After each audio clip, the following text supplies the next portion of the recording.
నమస్తే, welcome to burning topic. ప్రధాని మోదీ ఎక్కడికి వెళ్ళినా ఆయన చుట్టూ డేగ కళ్ళతో పహారా కాసే ఎస్పీజీ కమాండోలను మనం చూస్తుంటాం. సూటు బూటు వేసుకుని నల్ల కళ్ళద్దాలతో గంభీరంగా ఉండే ఆ బాడీ గార్డ్స్ చేతిలో ఎప్పుడూ ఒక సన్నని నల్లని బ్రీఫ్ కేస్ కనిపిస్తోంది. అది చూడగానే సామాన్యులకు ఎన్నో సందేహాలు వస్తాయి. అందులో ఏముంటుంది? దేశ రహస్యాల, లేక సినిమాలో చూపించే హైలైట్ వెపన్సా అని. కానీ ఆ బ్రీఫ్ కేస్ వెనుక ఉన్న అసలు కథ చాలా ఆసక్తికరంగా ఉంటుంది. అందులో ఏముంటుందో తెలుసుకోవాలంటే లెట్స్ వాచ్ నౌ.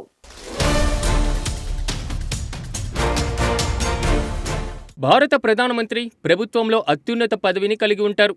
రాష్ట్రపతికి ప్రధాన సలహాదారుగా వ్యవహరిస్తారు ప్రధానమంత్రి. అలాగే మంత్రిమండలికి నాయకత్వం వహిస్తారు. పార్లమెంటరీ వ్యవస్థలో ప్రధానమంత్రి కార్యనిర్వాహక శాఖలో అత్యంత సీనియర్ కేబినెట్ సభ్యుడు. ప్రస్తుత ప్రధానమంత్రి అలాగే మాజీ ప్రధానమంత్రులను, వారి కుటుంబాలను రక్షించే ముఖ్యమైన బాధ్యతను స్పెషల్ ప్రొటెక్షన్ గ్రూప్కు అప్పగించారు.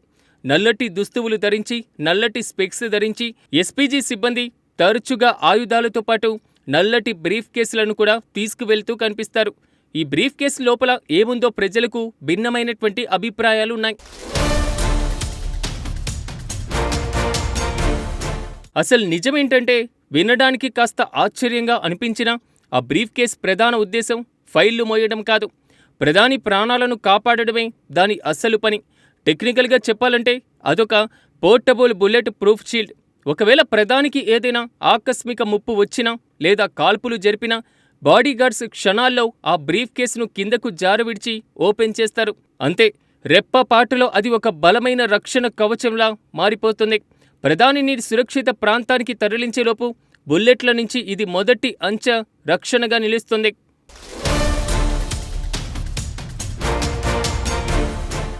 వాస్తవానికి ఈ బ్రీఫ్ కేస్ మన ప్రధానమంత్రితో సహా వీఐపీల కోసం రూపొందించబడిన మొబైల్ బుల్లెట్ ప్రూఫ్ షీల్డ్గా పనిచేస్తుంది. ఇది అవసరమైనప్పుడు విప్పడానికి రూపొందించబడింది.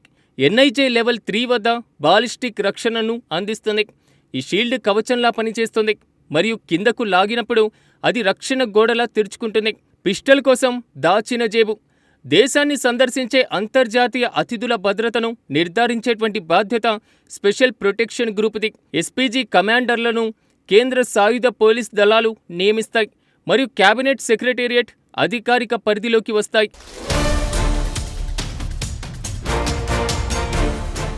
బ్రీఫ్ కేస్ పై ఉన్న అపోహలు, వాస్తవాలు సోషల్ మీడియాలో ఈ బ్రీఫ్ కేస్ గురించి రకరకాల ప్రచారాలు జరుగుతుంటాయి. మరి అందులో ఎంతవరకు నిజముందో క్లియర్గా చూద్దాం. న్యూక్లియర్ కోడ్స్ చాలా మంది అనుకుంటున్నట్లు ఇందులో అణు ఆయుధాల కోడ్స్ ఉండవు. మన దేశంలో న్యూక్లియర్ కంట్రోల్ కోసం న్యూక్లియర్ కమాండ్ అథారిటీ అనే ప్రత్యేక వ్యవస్థ ఉంది తప్ప ఒక బాడీగార్డ్ చేతిలో ఆ రిమోట్ ఉండదు. ఆ బ్రీఫ్ కేసులో యాంత్రిక తుపాకుల వంటి ఆధునిక ఆయుధాలు, 17M వంటి పిస్టల్స్, న్యూక్లియర్ బటన్ లేదా ఏదైనా ముఖ్యమైన పత్రాలు అమర్చబడి ఉంటాయని కొందరు భావిస్తారు.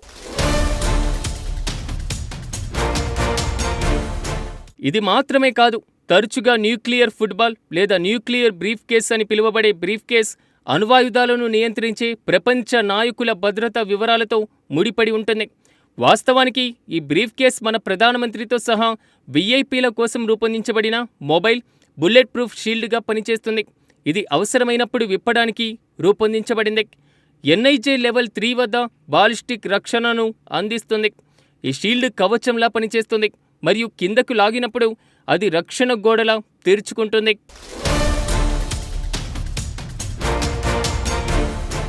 బ్రీఫ్ కేస్ లోపల పిస్టల్ తీసుకువెళ్లడానికి ఒక రహస్య జేబు ఉంటుంది.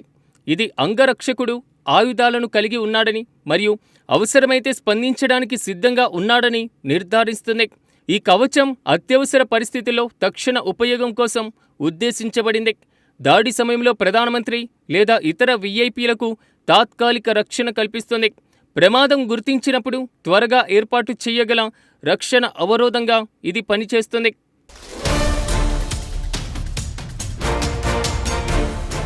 బ్రీఫ్ కేసులో యాంత్రిక తుపాకులు లేదా ఇతర హైటెక్ ఆయుధాలు వంటి ఆధునిక ఆయుధాలు అమర్చబడి ఉన్నాయని కొందరు నమ్ముతారు. ఇది ప్రధానంగా పోర్టబుల్ బుల్లెట్ ప్రూఫ్ షీల్డ్గా పనిచేస్తుంది. దాడి సమయంలో చిన్న క్యాలిబర్ తుపాకుల నుంచి తక్షణ రక్షణను అందించడానికి రూపొందించబడింది.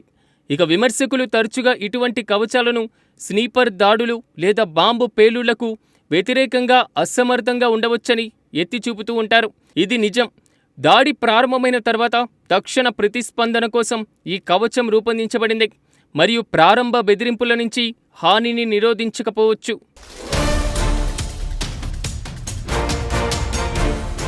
అత్యంత ముఖ్యమైన వస్తువు బ్రీఫ్ కేస్. ఇది పోర్టబుల్ బాలిస్టిక్ షీల్డ్ గా పనిచేస్తుంది. ఇది ఎన్ఐజీ లెవెల్ 3 రక్షణను అందిస్తోంది. సంభావ్య ముప్పుల సమయంలో ప్రధానమంత్రిని రక్షించడానికి దీనిని త్వరగా మోహరించవచ్చు.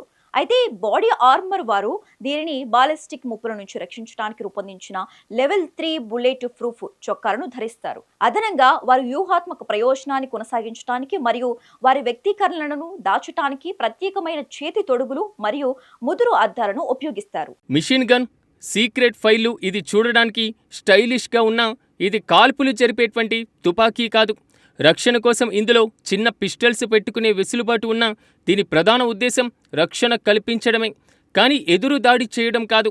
ఇది ఆఫీసు బ్యాగ్ కాదు కాబట్టి ఇందులో ఎలాంటి ప్రభుత్వ పత్రాలు ఉండవు. ఇది పూర్తిగా ఒక టాక్టికల్ సేఫ్టీ పరికరం మాత్రమే.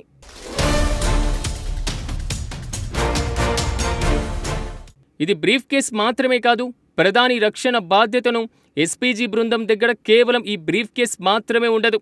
వీరి రక్షణ వలయం చాలా పటిష్టంగా ఉంటుంది. ఈ కమాండోలు FN, F2 000 assault rifle, FN P90 submachine guns, Glock pistols వంటి ప్రపంచ స్థాయి ఆయుధాలను వాడుతూ ఉంటారు. అంతేకాదు వారు ధరించే కోట్లు సాధారణమైనవి కావు. అవి హైగ్రేడ్ బాడీ ఆర్మర్, ప్రధాని కాన్వాయ్తో బాంబులను జామ్ చేసే ఎలక్ట్రానిక్ వాహనాలతో పాటు అత్యంత సురక్షితమైన S650 గర్డ్ వంటి కార్లు కూడా ఉంటాయి. ఏవైనా దాడులు జరిగితే తిప్పికొట్టడానికి కౌంటర్ అసాల్ట్ టీం ఎప్పుడూ అప్రమత్తంగా ఉంటుంది.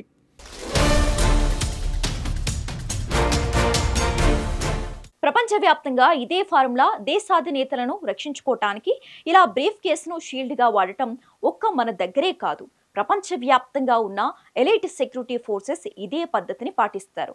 America secret service, Britain royalty protection, Russia president security teams కూడా క్లోజ్ రేంజ్లో VVIPS ను కాపాడటానికి ఇలాంటి వ్యూహాలని అనుసరిస్తాయి.